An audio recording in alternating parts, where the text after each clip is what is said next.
देखिए, सबसे पहली बात, आप ये चीज भूल जाइए कि मुसलमान खतरे में है। आप ये चीज कैसे कह सकती हैं कि इस देश का मुसलमान खतरे में है? इस देश का मुसलमान खतरे में जो आए दिन जम्मू कश्मीर में हिंदुओं को टारगेट कर रहा है। इस देश का मुसलमान खतरे में जो उदयपुर जैसी घटना को अंजाम दे रहा है, अमरावती जैसी घटना को अंजाम दे रहा है, अयोध्या में पंडितों को मार रहा है। ये जनसंख्या नियंत्रण कानून की बात जो योगी आदित्यनाथ जी ने कही है, ये क्यों गलत है और ये किस किस को गलत लगती है? और मैं एकदम स्पष्ट रूप से बोल दूंगी, जिसे इन जनसंख्या नियंत्रण कानून गलत लगती है वो है इस देश के देशद्रोही। भाई, आपको आबादी कम करना है नहीं, दर्जन पे दर्जन पैदा करना, हर 9 महीने बाद हर एक खेती करनी है और उसके बाद छाती पीट के बोलने लगेंगे मोदी सरकार क्या कर रही है, वो सिर्फ हिंदू मुसलमान कर रही है, हमें नौकरी नहीं मिल रहा है, हमें नौकरी कहाँ से देगी मोदी सरकार नौकरी? अच्छा, अगर आपको आप बच्चे अल्लाह की देन है तो आप अल्लाह से भी नौकरी मांग लीजिए ना। आप रोजगार की बात क्यों करते हैं? अल्लाह को बोलो, अल्लाह ताला हमें ना आपने दर्जन पे दर्जन तो दे दिए, अब एक काम करो, सबको नौकरियां भी दे दो। नहीं, इनका क्या है, हम 2 हमारे 70, सबके हाथ में ईंटा पत्थर। इनका यही एजेंडा है। इनकी जैसे आबादी बढ़ेगी, इन्हें घंटियों से प्रॉब्लम होगी, इनकी आबादी बढ़ेगी, इन्हें शंख से दिक्कत होगी, इनकी आबादी बढ़ेगी, इनको हिंदुओं से दिक्कत होगी। यही है इनकी सबसे बड़ी दिक्कत और यही है इनका मेन टारगेट, हिंदू। इनका मेन टारगेट काफिर। कौन है ये काफिर? और इस देश के मूल निवासी हम हिंदू, हम सनातनी, इनका तो अस्तित्व ही नहीं है। कौन है ये इस्लाम? क्या है ये इस्लाम? कुछ नहीं है। एक बार बहुत बहुत स्वागत है हमारे चैनल पॉलिटिकल इंडिया पे। आज बात करके, बाहर निकल के बात करना बहुत ज़रूरी इसलिए हो जाता है क्योंकि हमने जिस तरह देखा कि देश की सबसे ज़्यादा आबादी के लहजे में कहूँ तो उत्तर प्रदेश राज्य में उनका मुख्यमंत्री उठकर आता है 11 जुलाई, जहाँ पे विश्व जनसंख्या नियंत्रण दिवस पे 15 दिन के लिए एक व्यापक कार्यक्रम के आयोजन की जाती है। वहाँ पे उनके कही हुई 2 शब्द, 2 लाइन, जहां पे उन्होंने बोला कि एक वर्ग की जनसंख्या इतनी ना अधिक हो जाए जिससे कि वहां पे और भी ज्यादा दंगा हो और कहीं ऐसा ना हो कि मूल निवासी की आबादी घट जाए। इस बात को सीधा साधा उन्होंने निशाना जनसंख्या नियंत्रण कानून को लाने के लिए आग्रह करते हुए केंद्र सरकार पे ढाना है और ये आग्रह किया है कि जनसंख्या नियंत्रण कानून को जल्दी से जल्दी लाया जाए, क्योंकि हम सभी को पता है कि अगर हम राष्ट्रहित के बारे में सोचें तो राष्ट्रहित सर्वोपरि है और कहीं भी अगर देश की डेवलपमेंट की बात आती है तो आबादी सबसे बड़ा रोड़ा बनता है। तो हर कोई चाहेगा, जो भी देश हित में सोचेगा वो हर कोई चाहेगा कि देश की योजनाओं का लाभ चाहे वो किसी भी सेक्टर में हो, हर एक नागरिक को, हर एक युवा को तभी मिल पाएगा जब देश की आबादी एक नियंत्रित हो। तो इन्हीं सब मुद्दों पे बात करेंगे। लेकिन अब आप सोचेंगे इन सब मुद्दों में क्या है? बहुत सीधी सीधी बात है।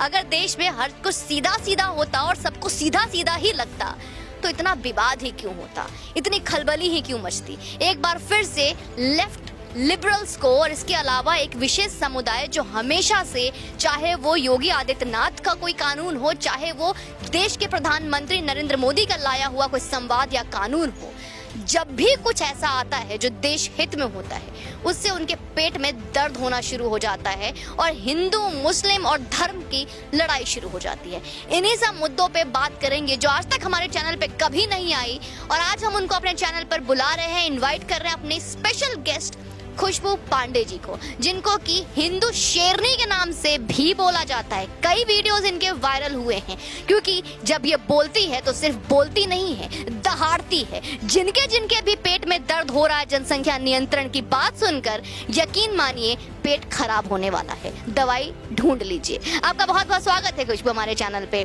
खुशबू, सबसे पहले आप कैसे देखती हैं इस योगी आदित्यनाथ ने जो ये आज अपना स्टेटमेंट दिया है, 2 वर्ग को बांटा है?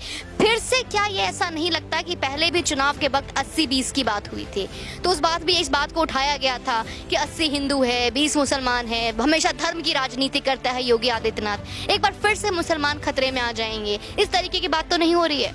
देखिए, सबसे पहली बात, आप ये चीज भूल जाइए कि मुसलमान खतरे में है। आप ये चीज कैसे कह सकती हैं कि इस देश का मुसलमान खतरे में है? इस देश का मुसलमान खतरे में जो आए दिन जम्मू कश्मीर में हिंदुओं को टारगेट कर रहा है। इस देश का मुसलमान खतरे में जो उदयपुर जैसी घटना को अंजाम दे रहा है, अमरावती जैसी घटना को अंजाम दे रहा है, अयोध्या में पंडितों को मार रहा है। आप इस देश के मुसलमान ने एक एजेंडा कर दिया, हम अल्पसंख्यक हैं, हम डरे हुए हैं। अरे भाई, कौन सा डरा हुआ मुसलमान हिंदुओं को मारता है? मुझे बताइए जरा, कौन सा डरा वो मुसलमान आए दिन यहाँ सर्तन से जुदा की धमकी देता है, नुपुर शर्मा के समर्थन में बोलने वाले लोगों को काटने की धमकी देता है। ऐसा कौन सा डरा हुआ मुसलमान है? अच्छा, आप मुझे एक बात बताइए, ये जनसंख्या नियंत्रण कानून की बात जो योगी आदित्यनाथ जी ने कही है, ये क्यों गलत है और ये किस किस को गलत लगती है? और मैं एकदम स्पष्ट रूप से बोल दूंगी, जिसे इन जनसंख्या नियंत्रण कानून गलत लगती है वो है इस देश के देशद्रोही, वो इस देश के नहीं हो सकते। क्यों?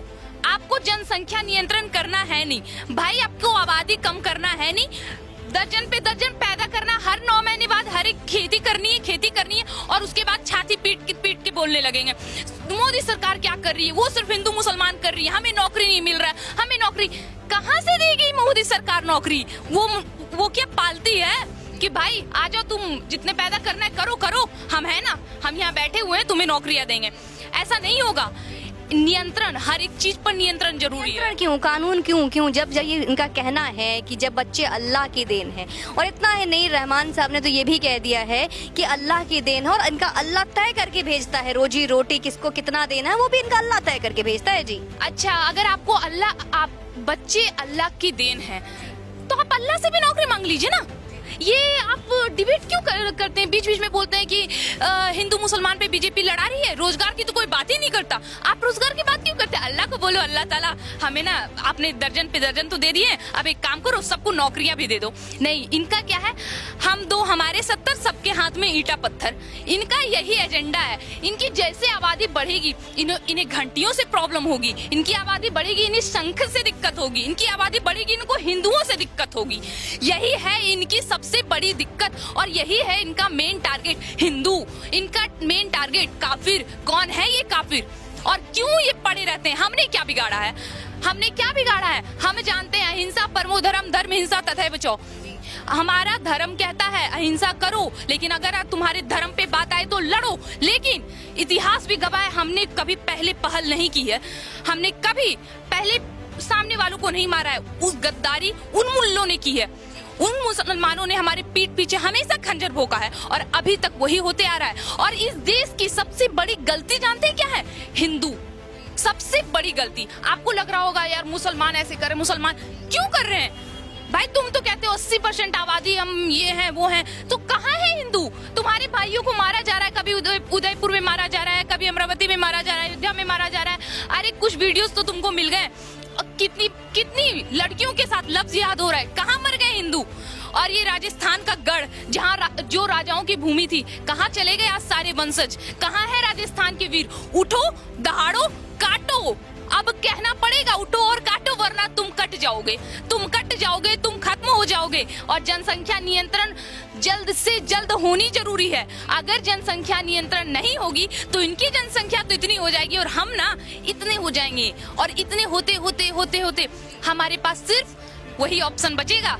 याद होगा आपको 90 का घटना कश्मीर में, या तो इस्लाम धर्म कबूल करो, या तो मारे जाओ, या तो कश्मीर छोड़ के जाओ। फिर वही होगा, या तो इस्लाम धर्म कबूल करो, या तो मारे जाओ, या तो भारत छोड़ के जाओ। ये चीज दोबारा दोहराएगा। अभी भी मैं हिंदुओं को आगाह कर रही हूँ, उठो, जागो, अपने धर्म के प्रति कट्टर बनो। अब तुम्हारा जरूरी है, इस धर्म के प्रति कट्टर बनना बहुत जरूरी है। कुछ वो जहाँ पर जनसंख्या नियंत्रण की बात होती है, पर वहीं पे योगी आदित्यनाथ का ये कहना कि एक वर्ग बढ़ता जा रहा है और कहीं ऐसा ना हो कि मूल्य वर्ग घट जाए और उनकी आबादी कम हो जाए, इस पर असदुद्दीन ओवैसी साहब ने अभी यही बोला है। ओवैसी जी का कहना है, क्या एक वर्ग जिसको टारगेट बार बार योगी आदित्यनाथ करते हैं वो हिंदुस्तानी नहीं? बिल्कुल हिंदुस्तानी है। सारे मुसलमान जिहादी नहीं होते, लेकिन हर एक जिहादी मुसलमान होता है। क्यों? इतना भड़काऊ भाषण देते हैं असदुद्दीन ओवैसी, खड़े होके स्टेज पे वहां से नारा लगाते हैं। मैं असदुद्दीन ओवैसी को गलत बोलूंगी, लेकिन अभी मुसलमान लोग पूछेंगे उसने गलती की है। भाई हम सब मुसलमानों की क्या गलती क्या है जानते हैं? वो जब स्टेज पे खड़े होके नारा लगाते, नाराए तकदीर, और नीचे से क्या आवाज आता? अल्लाहू अकबर। कौन है वो मुसलमान? ये सब के सब एक होने वाले हैं और यहाँ किसी को टारगेट नहीं किया जा रहा है। ये अपने धर्म को बचा रहे हैं, ये हमें मार रहे हैं, और ये क्या चाहते हैं? हम दबके रहें। और इस देश के मूल निवासी हम हिंदू, हम सनातनी, इनका तो अस्तित्व ही नहीं है। कौन है ये इस्लाम? क्या है ये इस्लाम? कुछ नहीं है। जाता है हिंदू मुस्लिम सिख ईसाई भाई भाई, ये सब क्या है? फिर हमने बचपन में तो यही पढ़ा ना जी, बचपन में हमने ढकोसलाबाजी पढ़ी है, हमने अपना इतिहास तो पढ़ा ही नहीं। हमारा इतिहास क्या है ये हमने तो कभी जानने की कोशिश ही नहीं की।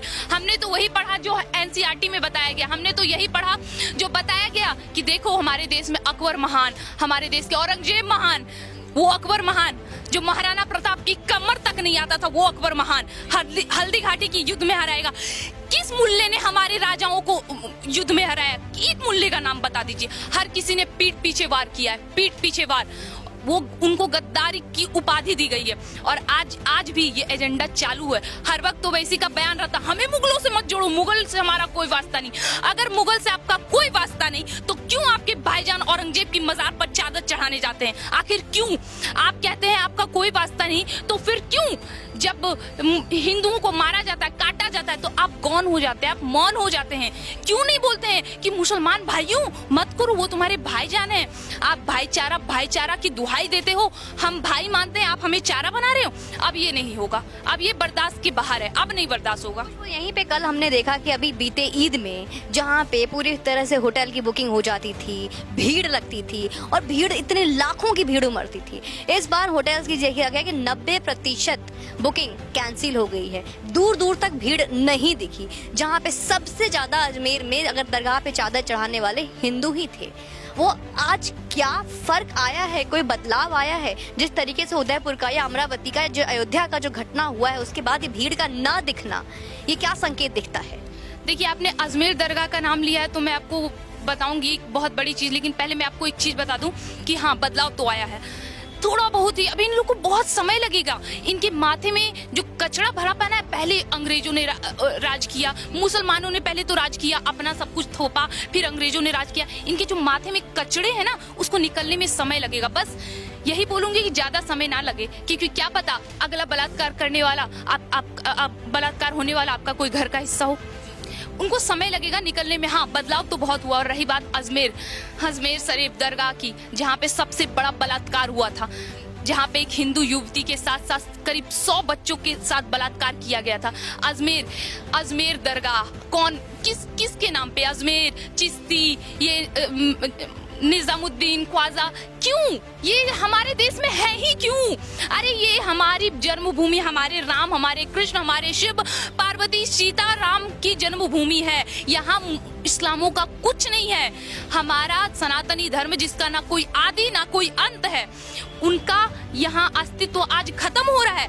योगी आदित्यनाथ जी का बयान, यहाँ के मूल निवासी कहीं खत्म ना हो जाए। मैं भी वही कह रही हूँ, जो हमारा अस्तित्व है, हमारा कितना मंदिर टूटा है, इतिहास गवाह है हमें कितना, शुरुआती से प्राचीन काल से हम हिंदुओं को कितना प्रताड़ित होना पड़ा है, इतिहास गवाह है। और आज भी हम हो रहे हैं, हमारा मंदिर टूट रहा है आज भी।